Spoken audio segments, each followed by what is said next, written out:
Welcome back to another edition of VADA Live. I'm your host, Dan Carrigan. Well, on this episode, we have a best-selling author, TED Talk speaker, and consumer experience expert, Katie Mares. Katie will be speaking at VADA 2025, which is somehow right around the corner next month in June at the Omni Homestead. But Katie's here with us today to share a sneak peek of what she'll be sharing at the convention. Today, maybe chat some insights on elevating the customer experience, empowering your team, and even embracing the power of choice. Katie, welcome to VADA Live. Oh my gosh, I'm so excited to be here. Thank you for having me on.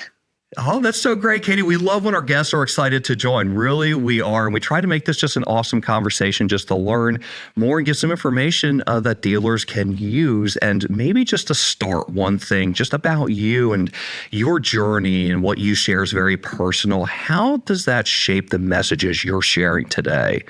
Oh my gosh. Yeah. So my journey has been a bit of a roller coaster, but one that's been fun, and I've buckled in and I've enjoyed every moment of it.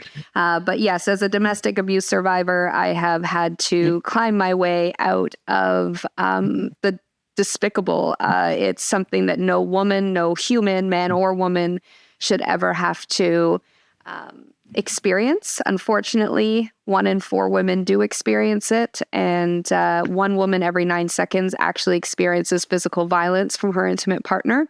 And 77% of people stay quiet. 77% of women don't say a word. So I vowed to myself that I wouldn't be part of that 77%. And so I speak up very vulnerably about it, very openly about it, because I know when I'm on a stage in a room of 300 people or more, and, half of those are not in the automotive space, unfortunately, not yet, but half of those are women. Sure. I know that there's a lot of folks that have either experienced it or gone through it. And actually, I was speaking out at the Porsche Center in London, and it was about, 400 people.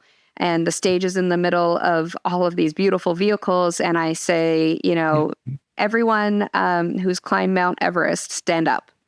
And no one stands up. And then I say, have you driven a motorcycle or been on the back of a motorcycle? Stand up. About half of the audience stands up.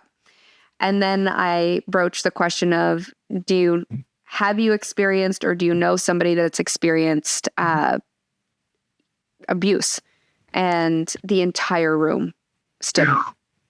And so it shapes the way I approach every conversation now. It shapes the way I approach every interaction, because the reality is everybody has a story.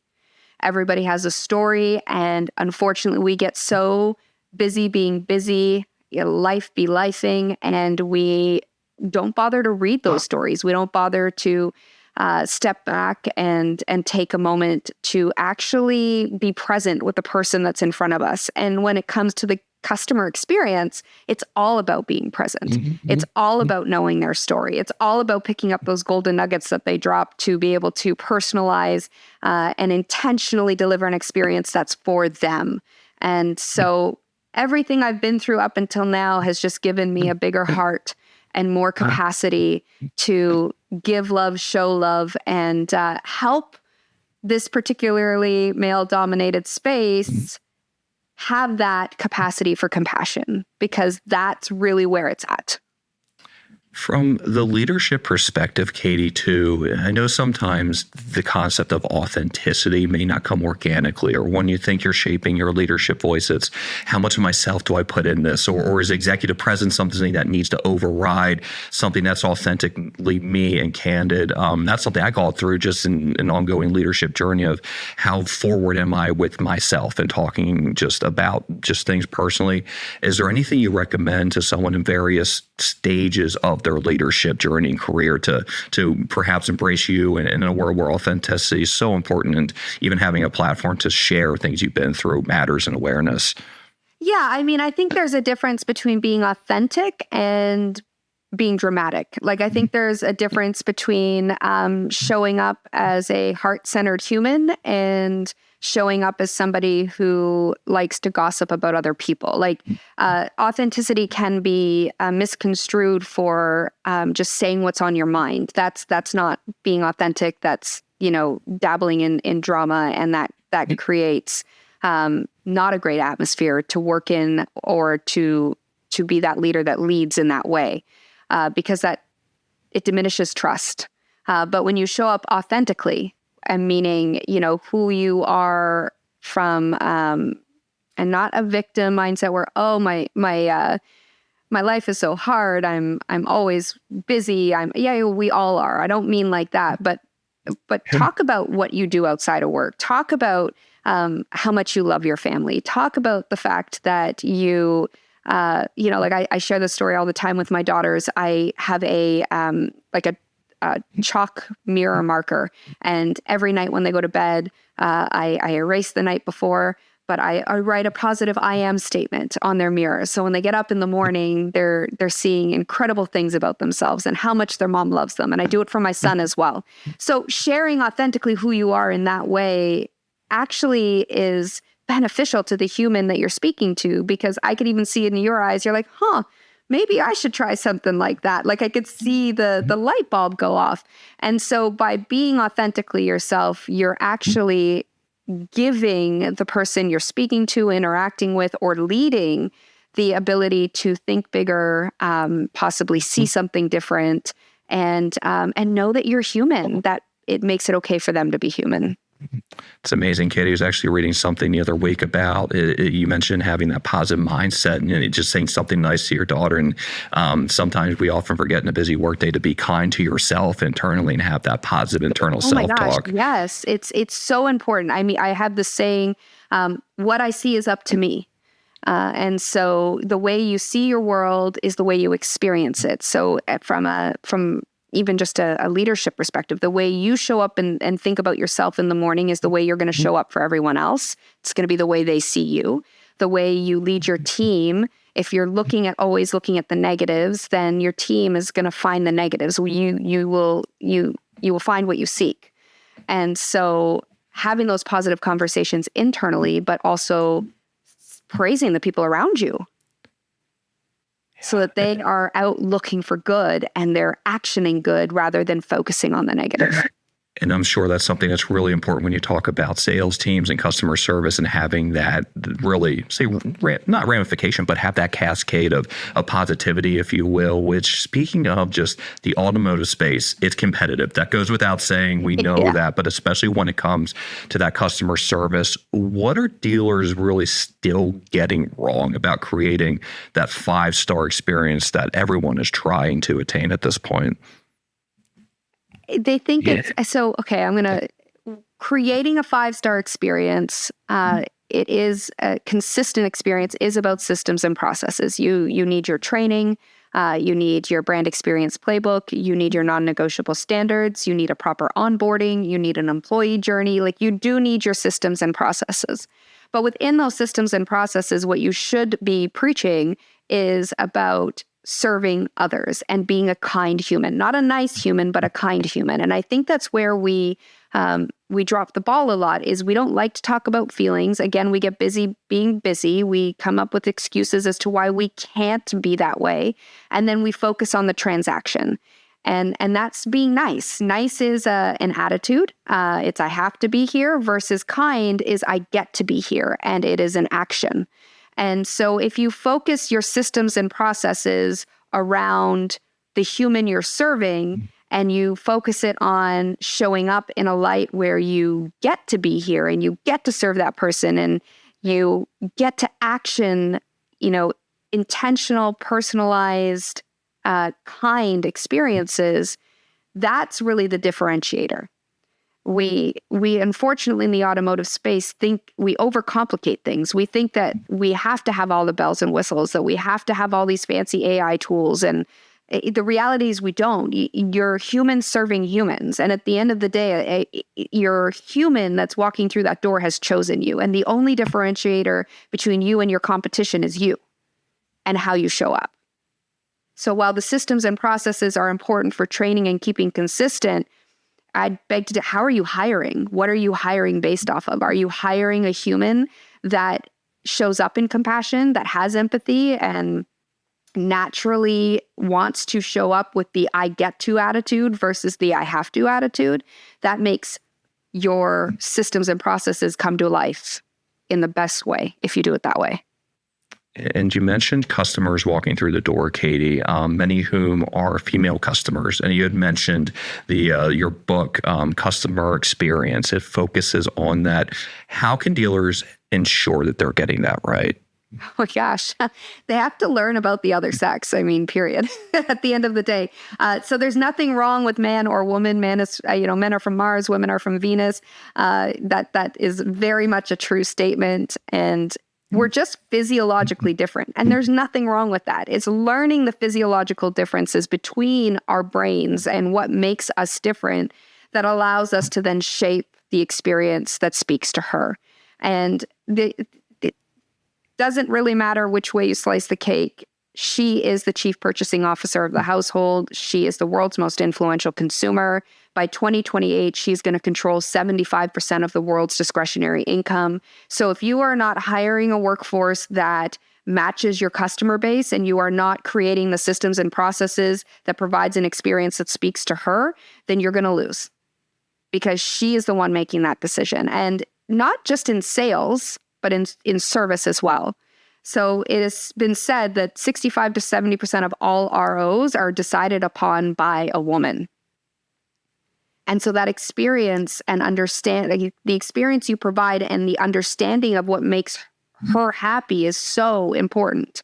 And I mean, there's a few physiological differences. One is a woman's limbic brain, which is our emotional and memory hub of our brain, is double the size of a man's. So I always joke when I'm in an audience and I say, if you have a wife, a girlfriend, a daughter, a mother, or any woman in your life that remembers a fight in grave detail from like 5 years ago, it's not her fault, but it is your problem.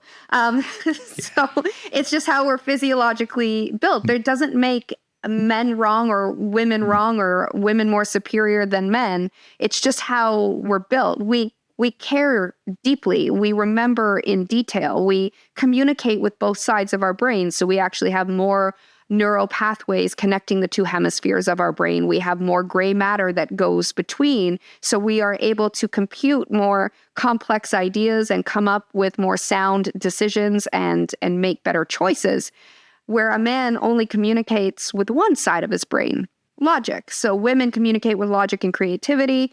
Gentlemen, it's just logic. And so when you build an experience for him, you're building a utilitarian experience, a point A to point B, path of least resistance. The problem with that is a woman's like, peace, I'm out. I don't want this. I want somebody who cares about me. I want somebody who's going to listen to me. I want somebody who's going to not tell me what needs to be fixed, but actually understands what I'm trying to say and gives me solutions.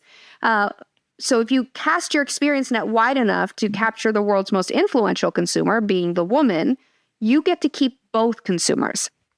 Because the reality is a man is going to find the path of least resistance. He's going to ignore the things he doesn't want, and he's going to beeline his way to the thing he does want.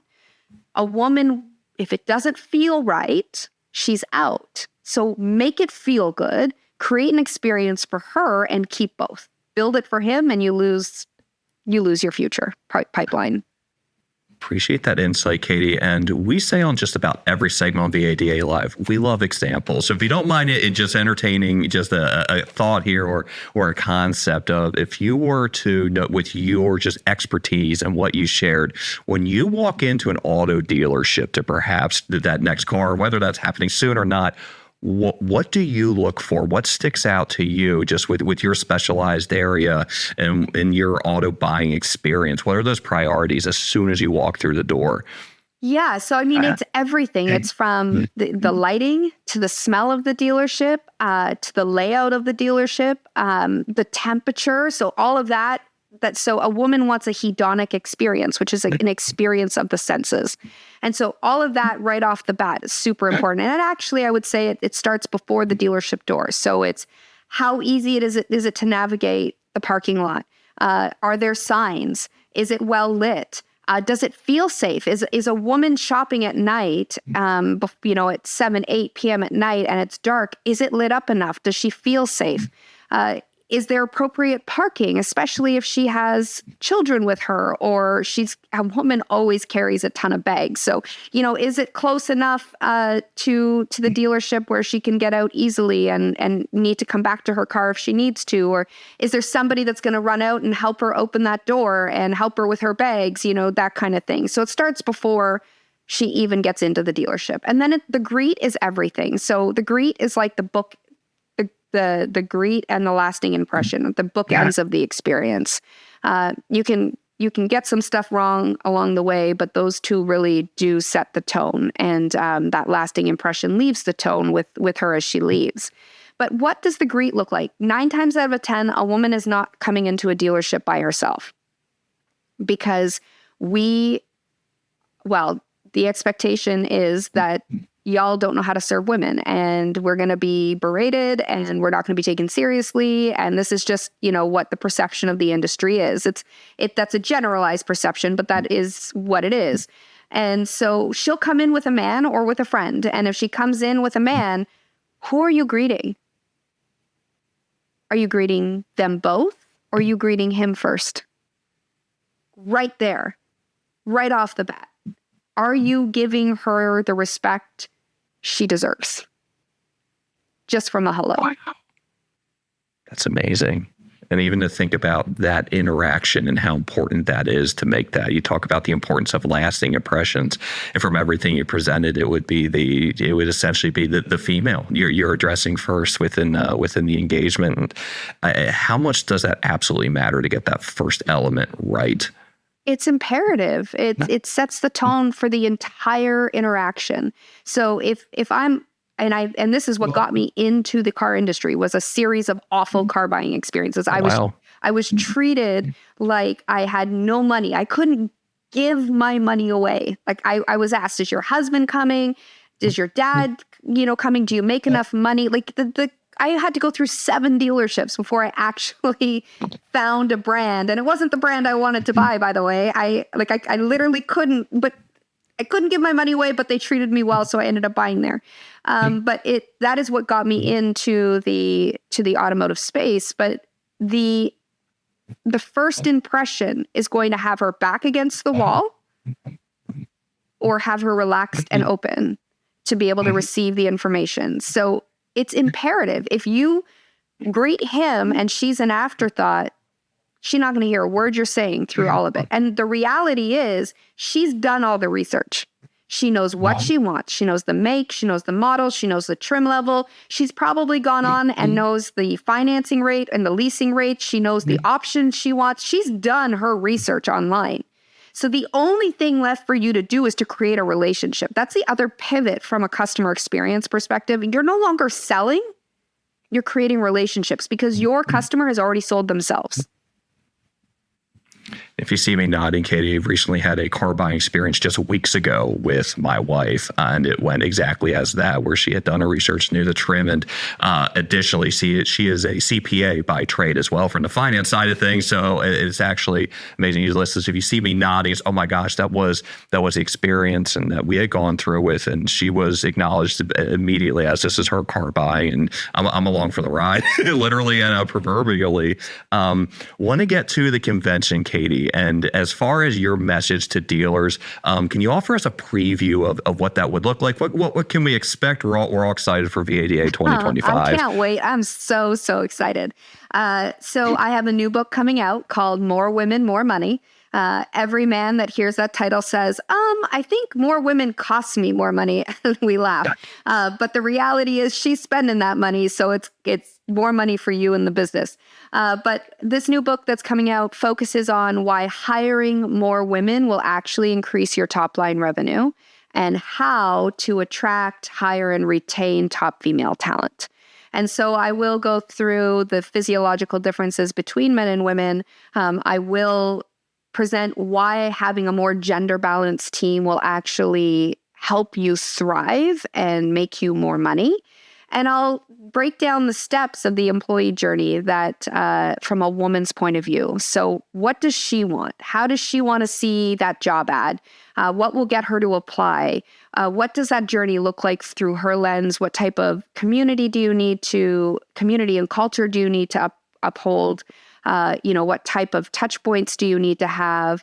Career pathing, mentoring, shift work where you can where you can leave and come back. And are you hiring based off of merit, or are you hiring based off of gender? All these things. So I will be exploring that in the brief 45 minutes that I have with everybody, and the rest of the information will be in the book. That is amazing. And just to leave dealers with something for this session, what's the number one thing? What's the message to dealers right now from your side?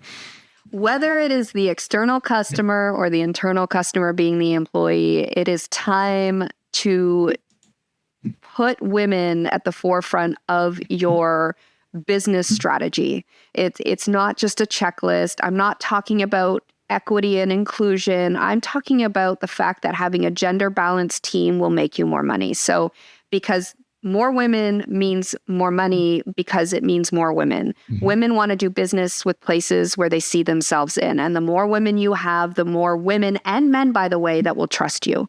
A man would rather work with a woman than a man. We trust women more. And so I would say it's time to create a strategy around how you're actually going to create that balance, that gender balance within your organization. And it would seem that the strategy is at the first step for dealers too. Is it? What's maybe the one thing if someone bought it and said, "Yes, I want to action this"? Yeah, well, that would be the first step. Is actually okay, I'm going to do this. Second step would be to unpack their entire employee journey and take a look at each one of those moments through time and say, how do I tailor this to the female consumer from a customer journey perspective and from an employee journey perspective? How do I change what I need to change in order to attract more women into my business? Katie, thank you for your time and really taking this opportunity to chat about the convention, share your insights and background for VADA Live. For all those watching and listening in, we are joined by Katie Mares, who's very talented author, TED Talk speaker, and again, convention speaker this year, VADA 25. We really appreciate your insights, Katie, and thank you for watching VADA Live. I'm Dan Carrigan. We'll see you next time.